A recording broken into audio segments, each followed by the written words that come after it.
एक छोटे से गांव सिद्धपुर में रामू नाम का एक कुम्हार अपनी बूढ़ी माँ के साथ रहता था। उनके घर के पास ही एक छोटा सा आंगन था, जहाँ वह मिट्टी के घड़े बनाता और फिर उन्हें बाजार में बेचकर घर का खर्च चलाता था। उसकी माँ बहुत कमजोर हो चुकी थी और रामू चाहता था कि वह अपनी माँ को एक बेहतर जीवन दे सके।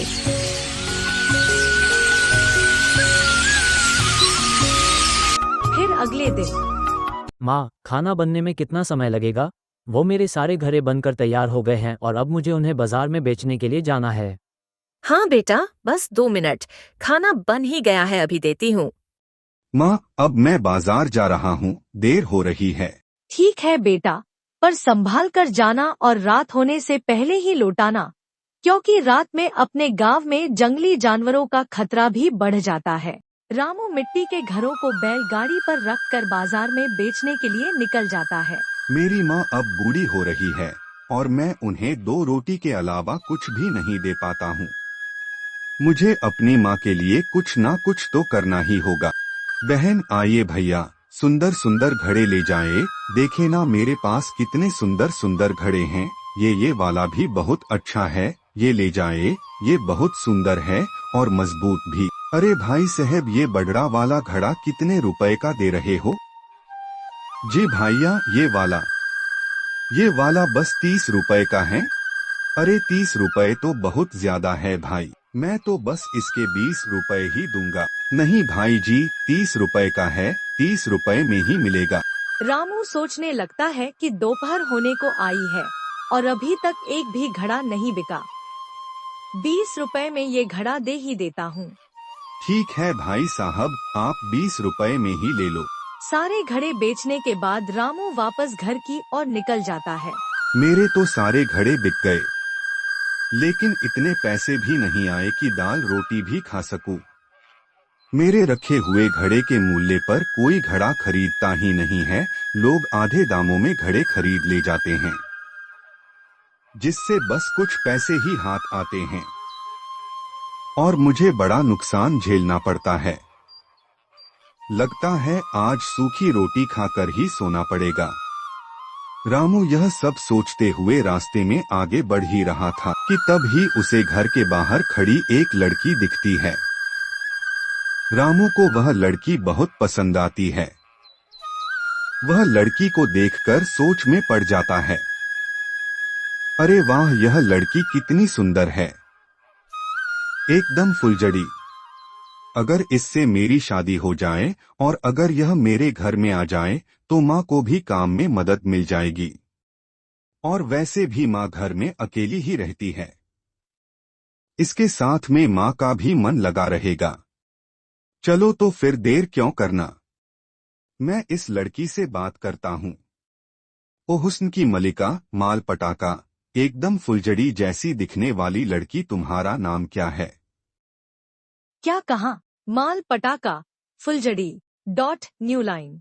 वैसे सुनने में तो अच्छा लगा मुझे, पर मेरा नाम जानकर तुम करोगे क्या? वह मैं तुम्हारे पिता से मिलना चाहता हूँ। मेरे पिताजी अंदर बैठे हैं, जा मिल ले जाकर। अच्छा, तो तू हमरा बेटी से ब्याह करना चाहे, एक खातिर तू हमारे पासू का हाथ मांगने आया है। पर तुम काम क्या करते हो? मैं मिट्टी के घड़े बनाकर उन्हें बाजार में बेचने का काम करता हूँ पापा जी। ए लड़के, तू अपनी ज़ुबान संभाल कर बात कर, अभी कोई रिश्ता पक्का नहीं हुआ है। पापा मत बोल। अच्छा ठीक है अंकल, अब कसम से पापा नहीं बोलूंगा जब तक कि रिश्ता पक्का नहीं हो जाता। ज्यादा तो नहीं कमाता, पर हाँ, पेट भर जाए उतना तो कमा लेता हूँ। अच्छा तो ठीक है, जिस दिन तुम 20,000 रुपए कमाकर मेरे हाथ में रख दोगे, उस दिन मैं अपनी पुत्री का विवाह तुमसे कर दूंगा। और अगर तुम ऐसा नहीं कर पाए तो दोबारा मेरे सामने दिखाई मत देना, नहीं तो तेरे गाल लाल कर दूंगा। New line. हम तोहरा के इतना ठप्पड़ मारवा की गाल सुन हो जाई। धनीलाल की बातें सुनकर भोला बिना कुछ कहे ही चुपचाप वहाँ से दुखी होकर चले जाता है, क्योंकि 20,000 रुपए जैसी इतनी बड़ी रकम भोला ने आज तक एक साथ कभी देखी ही नहीं थी। New line. तो फिर वह धनीलाल को 20,000 रुपए जैसी इतनी बड़ी रकम एक साथ कैसे देता? हे राम, 20,000 रुपए तो बहुत होते हैं, इतने सारे पैसों का जुगाड़ मैं कैसे करूंगा? सारे घड़ों को बेचकर भी कभी 20,000 रुपए इकट्ठे नहीं हो पाएंगे। भोला घर आकर अपनी माँ को सारी बात बताता है। तू चिंता मत कर बेटा, अगर वह लड़की तेरे नसीब में होगी तो तुझे जरूर मिल जाएगी। तू बस मन लगाकर मेहनत से काम करते रहे। ऐसे ही अगले दिन रामू ने मिट्टी के घड़े बनाकर आंगन में सूखने के लिए रख दिए और घर के अंदर चला गया। रामू बेटा सुनो, पास के गांव में तुम्हारी जो सीमा मौसी रहती है ना, मैं उनसे मिलने जा रही हूँ। सुना है कि वह बहुत बीमार है। मैं शाम तक वापस लौटाऊंगी, तब तक तुम अपना ख्याल रखना और मैंने खाना बना दिया है, तो खाना खाकर सो जाना। ठीक है माँ, तुम भी संभाल कर जाना और शाम होने के पहले वापस आ जाना। ठीक है बेटा, मैं जल्दी वापस आ जाऊंगी। भोला ने खाना खाया और खाना खाकर उसकी आंख लग गई। तभी अचानक से जोरदार बारिश शुरू हो गई, जिससे भोला के मिट्टी के घड़े घिले होकर खराब हो गए। जब रामू की आंखें खुली तो उसने देखा कि उसके सारे घड़े खराब हो चुके हैं, जिससे देखकर रामू बहुत उदास हो गया। हे भगवान, आज तो मेरे सारे घड़े गीले हो गए। ये अचानक से बारिश कैसे हो गई? अब मैं क्या करूंगा? थोड़ी देर बाद भोला की माँ भी घर वापस आ जाती है। माँ देखो ना, मेरे सारे घड़े गीले हो गए। अब मैं बाजार में घड़े बेचने कैसे जाऊंगा? मैं क्या कहूँ बेटा, पता नहीं ये भगवान भी गरीबों की इतनी परीक्षा क्यों लेते रहता है। न जाने ये भगवान भी हमसे क्या ही चाहता है। अगले दिन रामू मिट्टी के घड़े बनाता है और उन घड़ों के सूख जाने के बाद बाजार में बेचने के लिए निकल जाता है।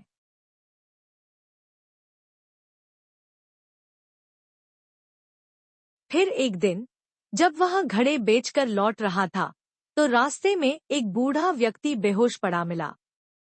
रामू ने उसे अपनी बैलगाड़ी में लाद कर घर ले आया और पानी पिलाकर उसकी सेवा की। जब वह बुजुर्ग होश में आया तो उसने रामू को धन्यवाद दिया और कहा, बेटा, आज के जमाने में कौन किसी की मदद करता है। अच्छा बाबा, अब आप विश्राम कीजिए, मैं शाम के खाने का कुछ जुगाड़ करता हूँ। नहीं बेटा, तुम्हारा मुझ पर बस इतना ही एहसान काफी है। अब मुझे बहुत जरूरी काम से कहीं और निकलना है।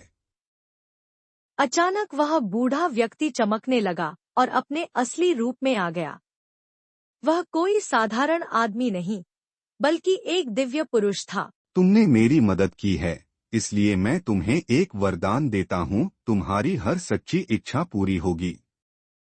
रामू बहुत खुश हुआ और बोला, अगर आप मुझे कुछ देना चाहते हैं तो बस इतना आशीर्वाद दें कि मैं अपनी मेहनत से मांगी गई हर चीज पा सकूं।